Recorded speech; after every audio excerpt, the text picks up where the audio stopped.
I feel so sad these days. And that feeling makes me depressed. I don't know how I got this feeling or where I found it. But this this depression, this sadness makes me dull all the time. And I don't know who I am anymore. You're thinking about your big ships sailing with the priceless cargo at the sea. You're worrying about the ship's safety all the time, even though your big ship with the cargo sails magnificently in the sea, and the smaller ship with lesser cargo sails carefree as the canvas sails. But believe me, if I had so much of wealth as cargo on sea, I too would be worried all the time. I would be studying the direction of the wind using grass. I would study the maps, paths, channels. And also, I would try and anticipate, the kinds of threats that my business could succumb to. And when I blow air into my hot soup to make it cold, I realize that to what extent can strong wind cause destruction in the sea.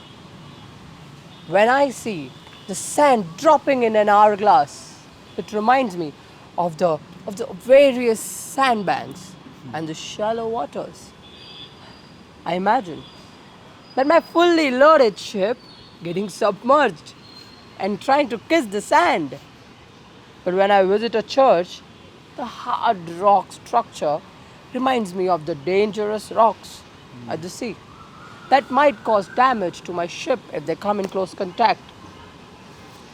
I can imagine if such an accident occurs, all my cargo with spices would scatter in the sea, along with the rich silk that will look the sea as if it's wearing a certain kind of clothing. But this terrifies me. That at one moment I have it all, and in the next moment, perhaps nothing. And if I can imagine all this for myself, I can surely imagine how you must be feeling, Antonio.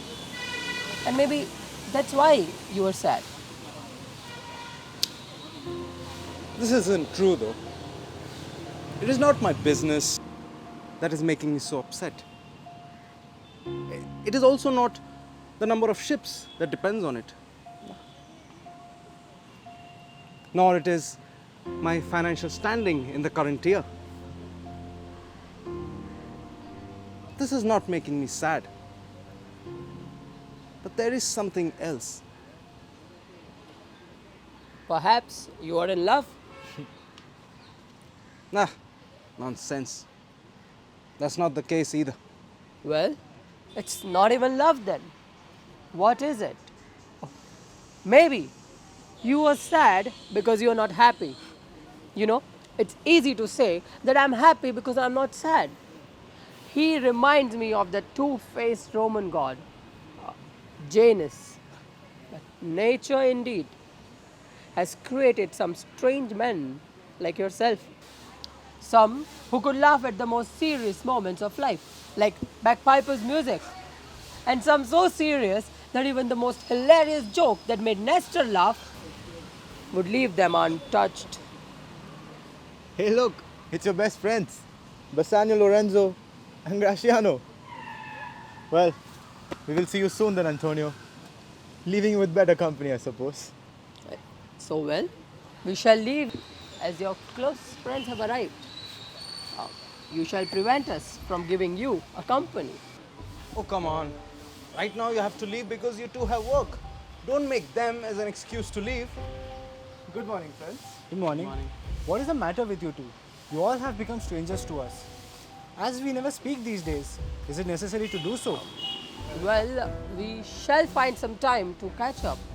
But till then, goodbye. Bassanio, since you met your friend Antonio here, then I guess we too shall also leave. But just to remind you, we meet again tonight at our decided place during dinner time. I will be there without fail, my friend. Antonio, what's wrong? You don't seem to be all right. I guess you are too burdened by your own wealth. And people cannot enjoy themselves with the wealth they have as they are always busy acquiring more and more of it. You have changed so much. The world is a stage, my friend, where we all play our parts. Maybe my part is of a sad person. Well then, let me lighten your mood.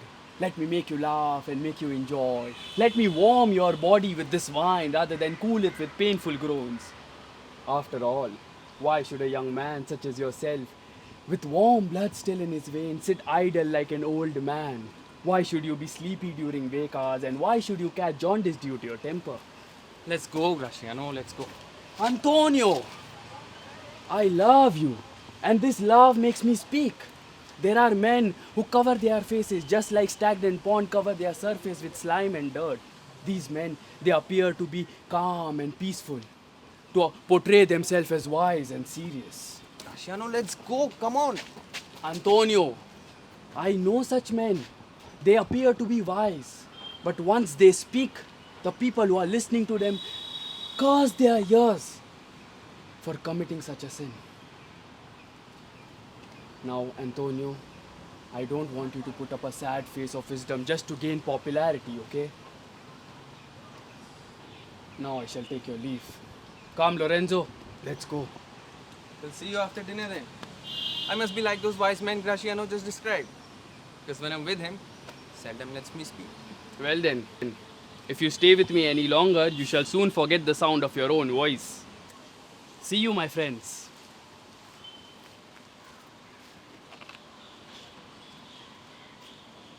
Is there any matter of concern now, my friend? Graciano, he talks so much nonsense that isn't even required. No other man in Venice talks so much that he does. Finding something worthy in his speeches is like finding 2 grains of wheat in 2 worthless sacks of worthless stuff. Well, you tell me who's the lady you'll be secretly meeting soon. You promised me you'll tell me about her today. Antonio, most of my life, till now, I've spent way more on my fancy lifestyle. But I don't complain. Hence, I won't be able to live such a luxurious life. You know, my only aim right now is to return all the heavy debts.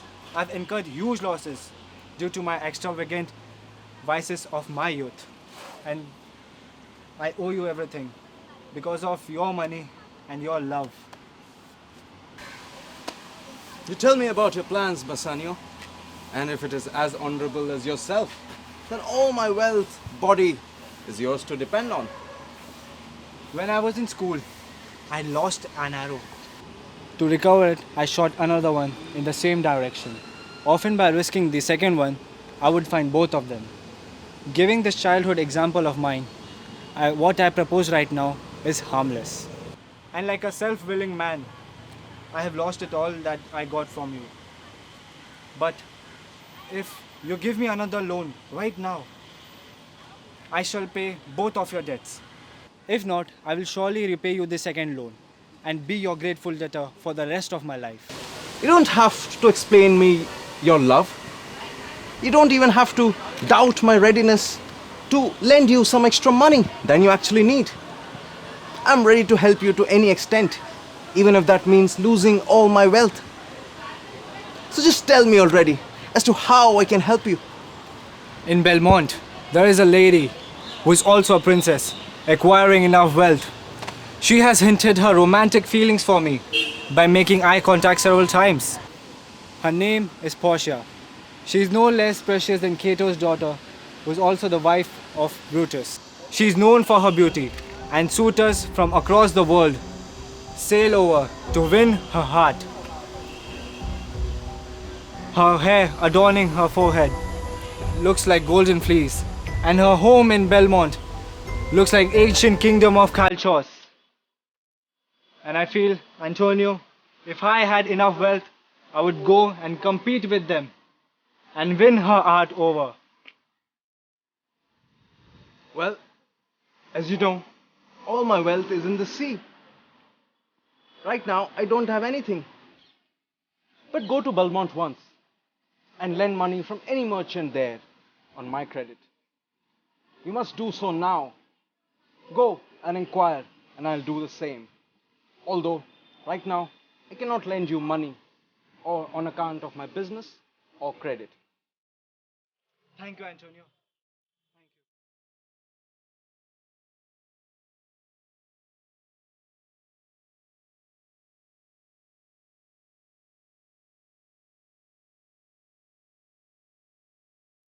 Nerissa, I feel so tired and fatigued after all the unwanted charade happening around me. I understand that you're so worked up. That's because you have so much of wealth on your shoulders to worry about. When I think about it, the rich are as tired and distraught as the poor people having nothing. Hence, it's better to be in between rather than being on either of the extreme sides. When one has too much, he just worries more and dies earlier, whereas a person who has enough is just content in life. That makes sense. It would be better if people actually practice this rather than just preaching about it. If practicing all the good preaching would have been so easy, then chapels would have been churches and the poor people would be living in palaces. A priest is good only when he follows his own teachings. Being able to tell 20 people what's good sounds fair. But being one of those 20 people to follow those preachings is redundant. Sometimes the mind is taken over by greed. But I cannot choose a husband based on this philosophy. You know, it's tragic. I cannot choose the one I like, nor can I refuse the one I dislike. This is all because of my father's dying wishes. It's so tough, Nerissa, neither being able to choose nor refuse. Your father was a good man and he always wanted the best for you. Hence, he devised this lottery where each probably groomed to be would have to choose among three caskets: gold, silver, and lead. The person who wisely chooses one casket will get to marry you, and I'm sure you will be chosen correctly by the person whom you'll truly love. Do you prefer anyone amongst the people who have already tried? Name them one by one and I shall give you my feedback. Okay, let's first begin with Prince from Naples. Yes, he's a wild young horse, and all he can do is talk about his horses all day long. Well, he thinks it's a matter of pride to be able to shoe a horse. And what about County of Palatine from Germany? He just has a frown on his face all the time. I'd rather marry a skull with a bone in his mouth than be with him. And what about the French lord, Monsieur Le Bon? By God's grace, we shall let him pass. But he's worse than both. He's more obsessed with his horses than the Prince of Naples, and he frowns more than the Count Palatine. Marrying him would be like marrying 20 different people all in one. He's a very shallow person with no genuine personality. But if he's madly in love with me, then I cannot return back the love. And what about Falconbridge, the young baron from England? What can I say about him? To start with, we do not understand each other. He doesn't speak Latin, French, nor Italian. And well, my English isn't all that great. But he's handsome. But what can we do if we cannot communicate? Topping all of that, he has a really bad dressing sense. He wears his trousers from France, his jacket from Italy, and his cap from Germany, and his manners from everywhere. And his neighbor, the Scottish lord? He can do nothing but be thankful to his neighbor, as he had it from the Englishman, even if he swore to return it back. He really cannot do anything without the Frenchman. The young German, the nephew of Duke of Saxony? He's worse in the morning when he's sober, but terrible in the afternoon when he's drunk. At his best, he's worse than a man, but at his worst, he's not even better than a beast. However bad the situation gets, I shall never accept him. But what if he chooses the correct casket? Will you dishonor your father's will by not accepting him? Well, in that case, I shall place a glass of wine in the wrong casket. Then he'll not be able to resist his temptation and go for the casket which has a glass wine in it. So, I'll be safe from the misfortune. Don't worry, you don't have to marry any of them. They have all been told to return back to their homes and not trouble you at all, unless they win you over by the system devised by your father. If I happen to live a long life, then I'd prefer being virgin and pure if I cannot get the right man using my father's lottery system. I'm happy that nobody was capable of winning the lottery because I don't miss anybody. Do you remember when your father was alive? A Venetian, a scholar, and a soldier had come along with Marquis of Montferrat. Oh, yes, that was Bassanio. I think that was his name. Out of all the men I've seen so far, he was the most worthy of them all. I remember him well. And also, he was worthy of our praise. And what happened? The four suitors want to bid you goodbye before they leave. Also, there is a fifth visitor who has a message saying that his master, the Prince of Morocco, will be here tonight. I wish I was genuinely pleased to have him as I'm pleased to let the other four go. Let's see. I want him to be welcomed as a priest of dark complexion, but definitely do not want to get married to him for the same reason that is his complexion. Please lead the way. As four of them leave, we yet host a fifth one. Come, Nelson.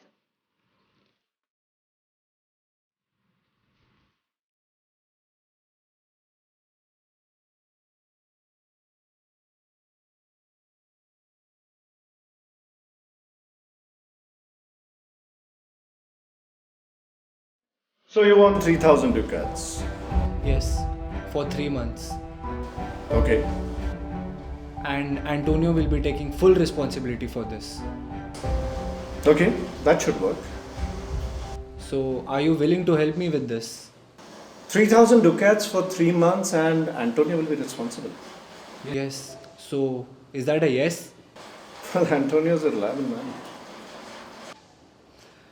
Have you ever heard anything bad about him? Oh no, I mean he's a reliable man and him taking responsibility is enough. Although his resources are always at risk. I've heard from a man from Venetian Stock Exchange that his ships are sailing across the world. One is towards England, one towards Tripoli, one towards Mexico and one towards Indies. You see, his business is invested all across. But you know, my friend, these ships are made of wood and run by mortal men. And whether it's sea or land, there is always this imminent danger of robbers, or in this case, pirates. Plus, there is always this risk of natural calamities. But it's okay. Antonio's surety is more than enough for me to lend you 3,000 ducats. Shylock, I assure you, everything will be fine. But I need some assurance. And let me think over it. And may I speak to Antonio, please? Yes, you can join us for dinner tonight. What? To smell pork and eat meat, the same animal Jesus stuffed the devil into? My friend, I'll do business with you over long walks and long meetings, but never will I pray, eat or dine with you. Never. And look, who's coming our way?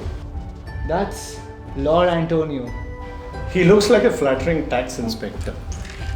I hate him because he's a Christian and more so because he lends money to people without charging interest. And because of him, we had to lower down the interest rates here in Venice. He hates my community and abuses us at places where merchants meet. He belittles my hard-earned money saying it's earned out of interest.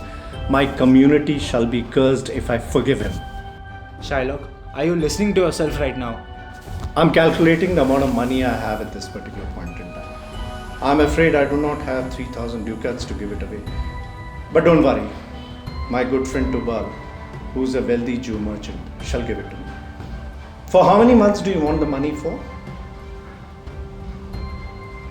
Oh, Antonio. Shylock. We were talking about you. I neither lend nor borrow. I don't take somebody's spare money. Neither do I give mine to someone. But my friend Bassanio needs my help. So I'll make an exception. Have you told him how much money do you need? Yes, 3,000 ducats. And for 3 months? Oh yes, I forgot about it even though he told me. But I'll do this for our friendship. Didn't you say that you neither lend nor borrow money on interest? Yes, I don't. Antonio, when our prophet Jacob descended from the holy Abraham to graze his uncle Laban's sheep, his very clever mother planned to make him the third successor to the family property. Yes, he was the third. So, did he take interest? No, he didn't. Not as how you understand it. He took direct interest and Laban and he had a mutual agreement wherein they decided that all the newborn sheep, which will either be striped or spotted, will be given to Jacob as a payment for his services. He was smart for it and he was blessed for it. So you see, all profits earned are not bad unless they are stolen. That was an enterprise for which Jacob worked. It was not in his hands, it was the will of God. So, does that justify charging of interest?